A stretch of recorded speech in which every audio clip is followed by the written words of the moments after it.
어제 뉴스룸에서는 자유한국당의 나경원 원내대표가 평창 스페셜 올림픽 대행사로 광고 대행사인 이노션이 선정돼야 한다고 지시한 정황을 전해드렸습니다.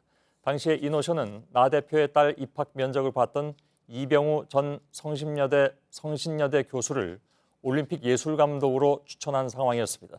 저희 취재진이 확인한 결과 당시 조직위에서는 이노션의 관련 자료를 사전에 보냈을 뿐만이 아니라 입찰 조건에 대한 자문도 구한 것으로 파악됐습니다. 박준우 기자입니다. 평창 동계 스페셜 올림픽 조직위 측이 이노션에 보낸 검토 요망이란 제목의 이메일입니다. 시점은 2012년 7월 16일. 스페셜 올림픽 문화행사 관련 용역 기본 계획을 검토해달라고 요청한 내용입니다. 조직위가 공식 행사 입찰 공고를 낸 건 그해 11월 9일입니다. 공고 넉 달 전에 이노션에만 입찰 관련 자료를 넘긴 겁니다. 결국 이노션은 경쟁사를 따돌리고 6억 원 규모의 문화행사 용역을 따냈습니다. 앞서 이노션은 스페셜 올림픽 홍보대행에 이어 개폐막식 행사까지 따냈던 상황.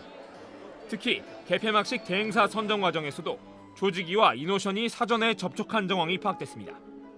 스페셜 올림픽 조직위 관계자는 과거 계약 실적 등 입찰 참가 조건과 관련해 조직위가 이노션에 미리 자문을 구한 적이 있다고 밝혔습니다. 당시 스페셜 올림픽 홍보대행을 맡았던 이노션은 조직위에 일부 직원까지 파견을 보낸 상황. 이 때문에 조직위 내부에선 이노션 입찰 참가 자체가 문제가 있다는 내용의 성명서가 돌기도 한 것으로 알려졌습니다. 입찰 전에 그런 얘기가 굉장히 많이 돌았어요. 실제로 조직위는 논란이 계속 제기되자 개폐막식 대행사로 이노션을 선정한 직후 자체 감사를 벌이기도 했습니다. 하지만 실무자 일부만 조사하고 이상 없다는 결론을 내렸습니다. 감사 직후엔 문화행사 용역 관련 자료도 사전에 보냈습니다. 결국 이노션은 스페셜 올림픽의 모든 행사 대행을 따냈습니다. 이노션 측은 당시 업무를 맡았던 직원들이 모두 퇴사해 관련 내용을 알 수 없다고 했습니다. JTBC 박준우입니다. 어제 보도 이후에 시민단체들은 나경원 대표에 이어서 이병우 전 교수도 검찰에 고발하겠다고 밝혔습니다. 이 전 교수가 스페셜 올림픽 예술감독으로 선임된 과정에 나 대표가 관여했는지 수사해달라는 것입니다. 실제로 이 전 교수는 올림픽 조직위 산하 자문위원회가 자신을 추천했다고 주장했지만 당시 자문위원은 그런 일은 없었다고 말했습니다. 유선의 기자입니다.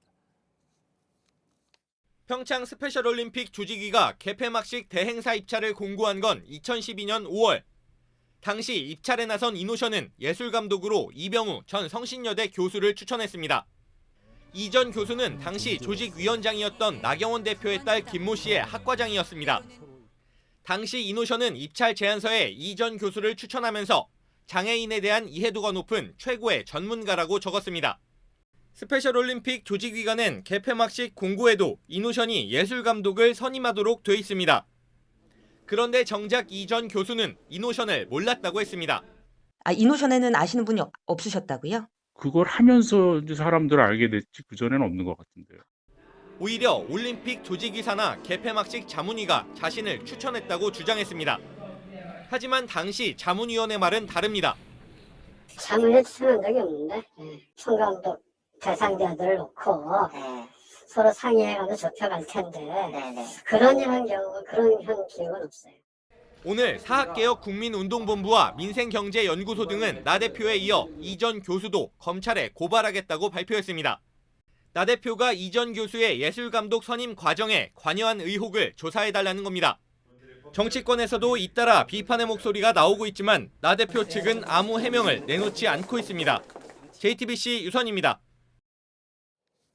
국회 패스트트랙 충돌 사건과 관련해서 어제 검찰에 출석한 나경원 자유한국당 원내대표가 8시간 반 동안 조사를 받고 귀가했습니다. 혐의 내용에 대해서 적극 반박한 것으로 알려졌는데 조사가 끝난 뒤 의원 감금 등의 질문이 쏟아졌지만 취재진에게 아무런 답을 내놓진 않았습니다.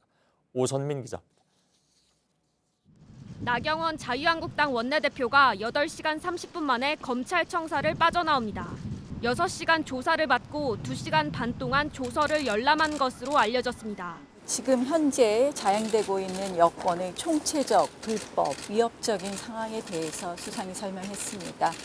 변호인 없이 혼자 조사를 받은 나 원내대표는 한국당이 책임질 일이 있다면 본인이 책임지겠다고 강조했습니다. 의원 감금과 조심하세요. 회의 방해를 직접 지시했다는 혐의에 대해서 한 말씀 부탁드립니다. 국민들에게 하신 말씀 없으십니까?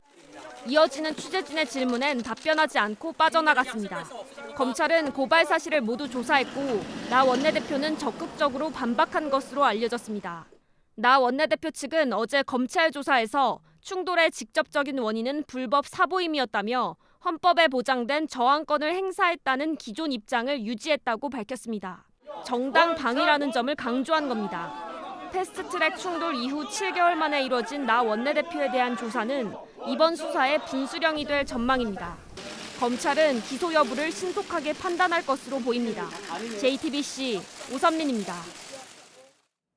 패스트트랙 수사의 핵심인 사보임 문제와 관련해서 문희상 국회의장실이 검찰에 의견서를 보낼 예정인 것으로 JTBC 취재 결과 확인됐습니다. 자유한국당이 불법 사보임이라는 주장을 이어가자 이를 재반박하기 위해서입니다. 2003년 한국당의 전신인 한나라당의 사보임이 가장 많았다는 내용도 들어있습니다. 홍지용 기자. 한나라당 77명, 새천년민주당 25명, 비교섭단체 4명, 총 106명. 사보임 조항이 국회법에 들어간 2003년 국회 임시회에서의 사보임 건수입니다. 임시회에서의 사보임은 불법이라고 주장하는 자유한국당의 전신 한나라당이 가장 많습니다. 이후 올해 4월까지 임시회 기간 중 사보임은 1000건 넘게 이뤄졌습니다. 문희상 국회의장실이 이러한 사보임 현황을 뒷받침하는 의견서를 조만간 검찰에 보낼 예정입니다. 한국당의 주장을 반박하기 위한 겁니다. 이 의견서에는 2003년 사보임 조항을 법에 넣었던 입법 취지도 담깁니다. 문희장 측은 임시회 기간에 1회에 한해 사보임이 가능하다는 합의가 당시 있었다고 주장합니다. 그게 아니라면 조항 자체가 이미 위법성 논란에 휘말려 개정되고도 남았다고 말합니다. 반면 한국당은 임시회에서 사보임은 원칙적으로 불가능하다는 입장입니다. 문희장 측은 역대 임시회에서 사보임한 의원의 명단을 이미 검찰에 제출했다고 밝혔습니다. JTBC 홍지용입니다. 의원들을 대표해서 검찰에 나왔다는 황교안 대표와 나경원 원내대표가 공통적으로 한 말이 있죠. 책임질 일이 있다면 자신이 지겠다는 것인데 그러나 우리 법체계상 남의 잘못을 대신 책임질 수는 없기 때문에 수사선상에 올라 있는 다른 의원들은 불안할 수밖에 없습니다. 강희연 기자입니다. 당대표인 내가 모든 것을 책임질 테니까 책임질 일이 있다면 원내대표가 책임져야 한다는 것. 수사 대상에 오른 60명의 당 의원들을 대신해서 검찰에 출석했던 지도부는 이렇게 말했습니다. 때문에 다른 의원들은 검찰 조사에 나올 필요가 없다고 주장하고 있습니다. 나 원내대표의 변호를 맡고 있는 당 법률자문위 석동현 부위원장은 JTBC와의 통화에서 책임이란 정치적, 법적 책임을 말한다고 했습니다. 구체적으로 검찰이 대표를 제외한 다른 의원들의 기소를 유예하는 방안 등이 있다고 했습니다. 하지만 이런 주장은 현실성이 떨어진다는 지적이 나옵니다. 검사 출신 한 의원은 우리 법 체계상 다른 사람의 잘못을 대신 책임지는 것은 불가능하다며 나 원내대표의 말은 정치적 메시지로 보인다고 말했습니다.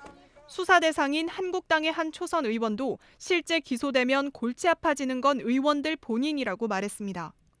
윤석열 검찰총장이 패스트트랙 사건에 대한 엄중한 수사를 예고하고 있어 선거를 준비하는 의원들의 불안은 더 커지고 있습니다. 법과 원칙에 따라서 엄정하게 수사하고 거기에 따라서 드러난 대로 결론을 내드리겠습니다. JTBC 강연입니다.